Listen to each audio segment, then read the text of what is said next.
Assalamualaikum warahmatullahi wabarakatuh. Yang kami hormati Bapak Hardiansyah Masya MPD selaku dosen pengampu mata kuliah konseling multikultural sosio-antropologi beserta teman-teman sekalian. Kami dari kelompok 4 yang akan mempresentasikan mengenai bab 4 pengembangan tim. Kami beranggotakan 3 orang. Yang pertama ada saya, Yunita Kopitasari Sayar selaku moderator. Lalu ada Iza Dinastiar selaku presentator pertama dan Sylvie Meilina sebagai presentator kedua. Baik, kita akan masuk kepada bagian yang pertama, yaitu introduction. Tuckman tahun 1965 merangkum hasil dari kurang lebih 50 penelitian tentang pengembangan kelompok kecil untuk membuat model pengembangan kelompok. Terdiri dari 4 tahap, yaitu forming, storming, norming, dan performing.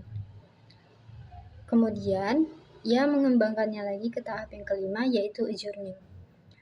Model-model tersebut menjelaskan tahap-tahap umum berdasarkan penelitian tentang kelompok terapi, kelompok pelatihan hubungan manusia, dan kelompok alami profesional.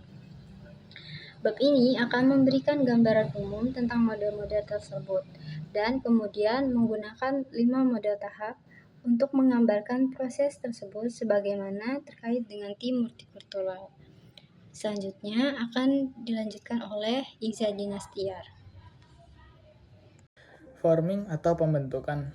Individu dengan pengalaman kelompok positif sebelumnya seringkali memiliki perasaan gembira dan antisipasi.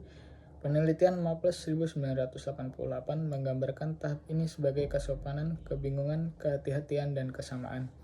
Ciri-cirinya adalah produktivitas tugas rendah dan membingungkan. Perbedaan sosial budaya yang terlihat tidak relevan diperhatikan. Asumsi dan stereotip dikaitkan dengan perbedaan sosial budaya yang tidak terlihat dan signifikan tidak ditangani.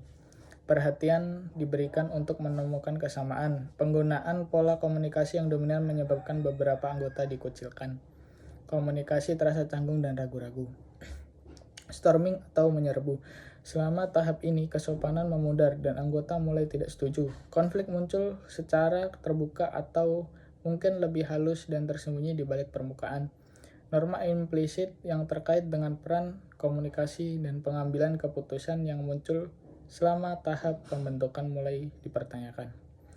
Maples 1988 menggambarkan tahap ini sebagai konflik, kekhawatiran, konfrontasi, dan kritik. Ciri-cirinya adalah produktivitas tugas rendah, ketidaksepakatan atas tujuan dan sasaran, kepemimpinan ditantang, perjuangan muncul karena perbedaan. Saya lebih banyak digunakan daripada kita atau kami. Norma-norma yang telah dikembangkan sebelumnya ditentang. Persaingan atau perebutan kekuasaan terjadi. Bias sebelumnya, kurangnya inklusi dan asumsi dihadapkan. Pengelompokan berdasarkan kelompok identitas sosial budaya dapat terjadi. Norming atau norma. Suasananya kini nyaman, isu-isu perbedaan telah dinegosiasikan dan para anggota memiliki pemahaman tentang bagaimana mereka dapat tidak setuju. Mungkin ada perasaan ragu-ragu, tetapi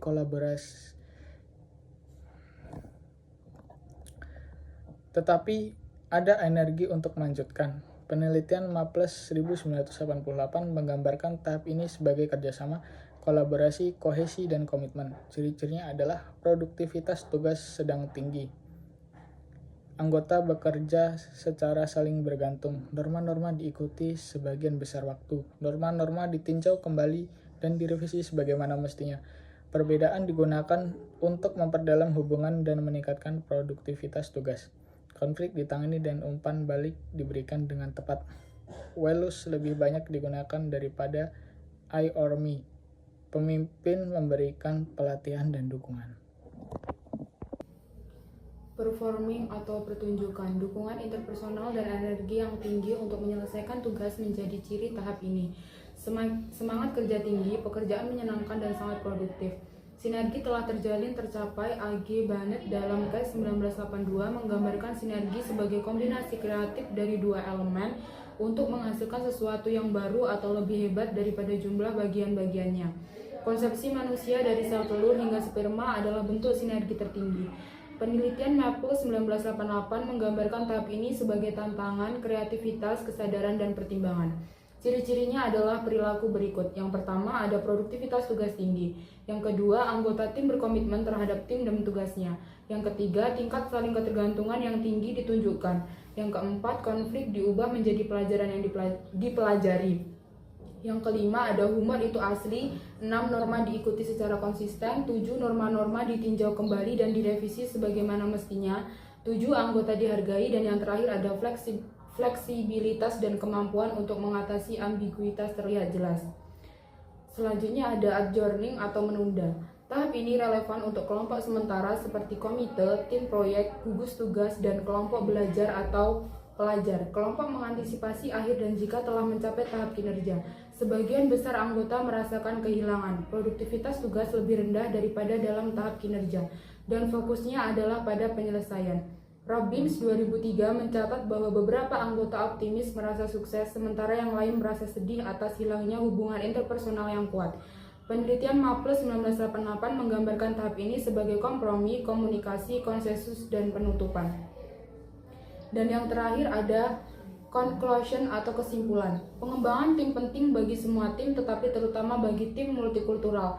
Sebagaimana dicatat oleh para peneliti Adler 2002, Ellie dan Thomas 2001. Tim yang sangat berkembang mampu memanfaatkan keberagaman mereka, sedangkan tim yang kurang berkembang akan menganggap keberagaman mereka sebagai hambatan. Sekian presentasi atau penjabaran yang dapat kami sampaikan. Kurang lebihnya kami mohon maaf. Bila terdapat banyak salah kata juga kami mohon maaf. Kami akhiri. Wassalamualaikum warahmatullahi wabarakatuh.